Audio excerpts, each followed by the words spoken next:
Assalamualaikum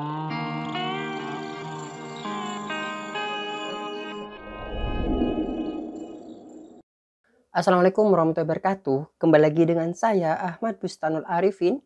Nah, untuk kesempatan kali ini saya akan mencoba untuk membahas tentang reformulasi kembali kepada Bapak Ibu semua. Nah, di sini saya akan mengupas bahwasanya untuk tenaga yang dari umum, jalur umum itu sepertinya juga ada kesempatan. Ingat, ini argumen dari Aba Channel, bukan langsung dari BKN. Nah, nanti kalau keputusan dari BKN kita lihat secara bersama-sama Bapak Ibu pada informasi di SSC-ASN. Bapak Ibu pasti akan ada pengumuman jika Bapak Ibu termasuk di dalamnya atau di dalam reformulasi. Sebelum kita ke informasi, alangkah baiknya Bapak Ibu bisa like, comment, share, dan subscribe channel saya. Kemudian Bapak Ibu juga bisa join di grup Telegram saya di @aba channel. Atau Bapak Ibu juga bisa follow TikTok dan Instagram saya di @abarifin_. Kali ini Aba Channel telah memiliki sebuah website yang Bapak Ibu bisa kunjungi nantinya di www.abachannel.com. Serta seandainya Bapak Ibu jika ingin berkontribusi pulsa pada Aba Channel ini, Bapak Ibu bisa kiriman pulsa berikut nomornya di bawah ini. Jika Bapak Ibu berkenan tentunya. Langsung saja kita simak informasinya berikut ini. Nah, pada informasi kesempatan kali ini saya akan mencoba untuk mencari celah bagaimana untuk tenaga yang dari umum, yang jalur umum itu juga bisa terakomodir Bapak Ibu. Sebelumnya coba kita lihat di Permenpan 571 tersebut bahwasanya di sini pada diktum ke-4 di sini optimalisasi pengisian kebutuhan jabatan sebagai yang dimaksud diktum ke-1 dilakukan bagi peserta XTK 2 atau yang B peserta non ASN. Nah, untuk XTK 2 tersebut adalah yang terdaftar pada database BKN THK 2. Nah, pasti Bapak Ibu mengetahui THK 2 tersebut karena sebelum kita melakukan sebuah pendataan tenaga non ASN kemarin kan sudah didata untuk siapa saja yang termasuk pada golongan K2. Sedangkan untuk peserta non ASN yang dimaksud peserta yang di luar XTHK 2 tapi yang memiliki riwayat kerja pada instansi pemerintah yang dilamarnya. Nah, peserta yang memiliki riwayat kerja terakhir di instansi pemerintah yang dilamarnya pada seleksi P3 teknis tahun 2022. Dan peserta non-ASN ini dibuktikan dengan surat keterangan pengalaman kerja yang ditandatangani oleh pejabat tinggi, pratama atau pimpinan satuan pada instansi pemerintah yang tempat beliau melamar. Seperti itu Bapak Ibu. Kemudian celahnya di mana Mas? Karena di sini sudah disebutkan bahwasanya di sini untuk peserta XTK 2 ataupun peserta non ASN.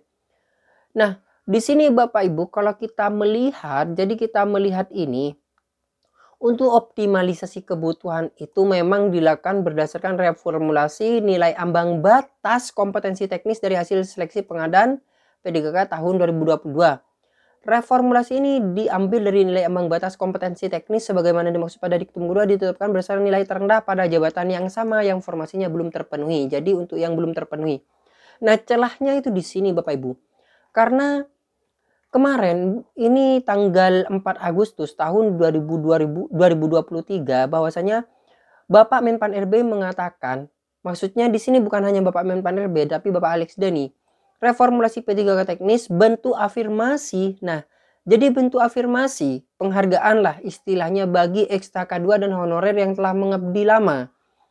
Nah, di sini disebutkan, nah di sini celahnya. Coba kita lihat celahnya itu di sini. Di sini Bapak Ibu coba kita perhatikan pada paragraf kedua. Di sini Menteri Pan RB Bapak Abdul Azwar Anas mengatakan reformulasi seleksi P3K teknis adalah bentuk afirmasi diberikan pemerintah kepada XTK 2 ataupun peserta tenaga non ASN atau honorer yang telah mengabdi lama. Jadi bentuk afirmasi. Jadi yang didahulukan memang THK 2 kalau kita melihat di sini sama dengan yang 571. Kemudian di sini setiap kebijakan yang dikeluarkan mempertimbangkan berbagai aspek komprehensif dan diharapkan berdampak tepat kepada seluruh pihak. Jadi semua pihak. Tentu belum bisa menyenangkan semua pihak, tetapi prinsipnya adalah kami mengoptimalkan semua proses reformulasi dengan afirmasi kepada peserta XTK 2 dan non-ASN telah memiliki rekam jejak pengabdian di instansi pemerintah. Nah, ini masih cenderung ke XTHK2 maupun tenaga non ASN. Tapi di sini ada kalimat dari Bapak Alex Dani. Nah, sapar besar seperti ini, bahwasanya deputi ini yang pertama yang menurut saya menjadi semangat Bapak Ibu yang dari umum. Deputi Bidang SDM Aparatur Kementerian Pan-RB Alex Dani menjelaskan, dalam kebijakan reformulasi teknis, semua aspek dipertimbangkan dan dicermati. Pertimbangannya adalah yang pertama. Nah, ini mempertimbangkan terlebih dahulu. Yang pertama, kita memberikan afirmasi kepada yang telah mengabdi, yaitu XTK2 ataupun peserta tenaga non-ASN. Ini aspek keadilan mengingat mereka telah bekerja di instansi pemerintah. Nah, aspek keadilannya itu di sini. Karena mereka sudah mengabdi lama, jadi difokuskan bagi mereka terlebih dahulu.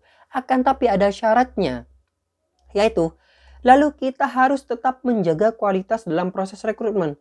Nah, tidak melainkan hal tersebut, tidak langsung moro-moro mengangkat mereka-mereka yang STHK2 maupun tenaga non-ASN. Kemenpan-RB juga menjaga kualitas dalam proses sehingga reformulasi tetap ditetapkan dengan perankingan terhadap peserta yang memiliki hasil tes tertinggi secara berurutan. Perankingan terhadap peserta yang memiliki hasil tes secara berurutan. Nah, ini sudah ada celah satu bagi Bapak Ibu yang umum. Perankingan untuk semua yang memiliki hasil tes secara berurutan.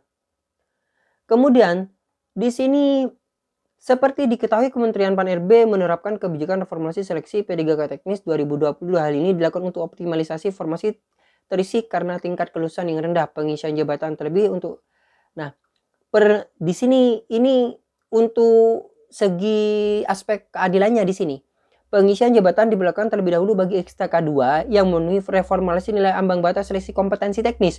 Jadi otomatis kan semuanya tidak ada yang lolos nih. Tidak ada yang lolos meskipun XTK2. Akan tapi kan yang menjadi pedoman khususnya sebagai reformulasi kan yang diktum ketiga di sini. Reformulasi diambil dari nilai ambang batas teknis sebagaimana dimaksud diktum kedua ditetapkan berdasarkan nilai terendah pada jabatan yang sama.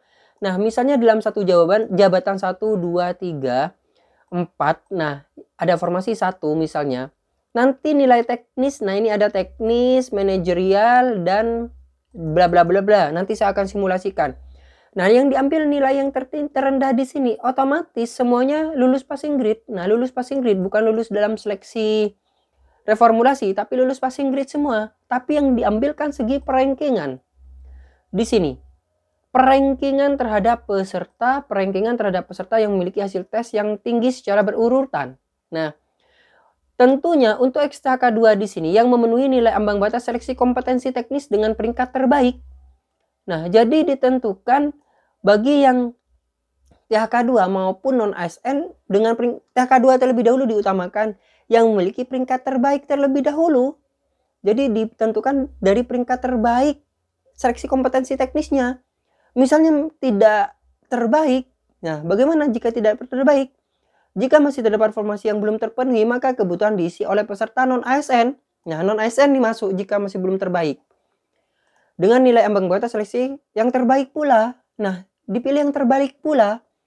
Barulah nantinya di sini Bapak Ibu ini masih penjelasan tentang ininya. Nah, kan tadi sudah poin 1 kita ketemu yaitu perankingan. Di sini informasinya ini tentang teknisnya. Nah, di sini Alex menambahkan total P3K rekrutmen seleksi tahun 2022 ada sebanyak 396.754 orang, di mana 38.822, 820 atau hampir 10% diantaranya adalah pelamar kalangan umum, dan selebihnya berasal XTHK2 dan tenaga non-ASN. Khusus untuk P3K teknis yang direformulasi, dari total 78 ini diterima 10 ini di sini 10.520 atau sekitar 13,6% diantaranya pelamar umum. Kedua, pelamar umum. Karena di sini tidak menyebutkan semuanya dari THK2, tapi masih ada 10.520, banyak sekali berarti bukan Bapak Ibu. Jadi kesempatan masih ada. Kemudian di sini Menteri Anas kembali menegaskan pada prinsipnya setiap warga negara memiliki hak dan kesempatan yang sama untuk mengikuti seleksi CSN dengan sepanjang masih memenuhi syarat. Nah, jadi semuanya itu berhak untuk mengikuti seleksi CSN selama masih memenuhi syarat. dan bisa mengikuti tes kemarin. Nah, seperti itu Bapak Ibu. Oleh sebab itu, ada 3 poin yang menjadi celah Bapak Ibu bisa semangat kembali, yaitu yang pertama adalah dari segi perankingan di atas, kemudian yang kedua yang di sini seleksi sekitar berapa orang di sini yang diterima adalah 10, 5, 20 dari pelamar umum, dan yang ketiga di sini dari penjelasan Bapak Menteri bahwasanya pada prinsipnya setiap warga negara berhak memiliki kesempatan yang sama untuk mengikuti CSN. Nah, 3 poin ini sudah bisa memberikan semangat kepada Bapak Ibu semua, meskipun di sini kan ada informasi optimalisasi pengisian, mengoptimalkan sebagaimana untuk ini peserta XTK2 dan peserta non ASN. Untuk simulasinya coba kita bahas di kesempatan berikutnya Bapak Ibu, coba kita bedah lagi. Jadi bagi Bapak Ibu di sini nanti saya akan buatkan simulasi khusus bagi Bapak Ibu semua. Bagaimana ini untuk argumen Abah Channel yang kedua ya Bapak Ibu. Opsi pertama yang sudah saya jelaskan secara lengkap, opsi keduanya nanti saya akan coba perlihatkan kembali kepada Bapak Ibu setelah saya tadi malam meneliti, menelaah kembali setelah adanya informasi ini. Coba kita lebih detail lagi, coba kita nanti coba kita sampaikan kepada Bapak Ibu melalui simulasi-simulasi. Bagi Bapak Ibu yang belum subscribe, silahkan subscribe channel ini, aktifkan notifikasi di channel ini agar mendapatkan informasi update dari Abah Channel, karena setiap hari ada informasi update di channel ini. Nah, mungkin sekian, terima kasih, jangan lupa untuk like, comment, share, dan subscribe, aktifkan notifikasi di channel ini. Wassalamualaikum warahmatullahi wabarakatuh.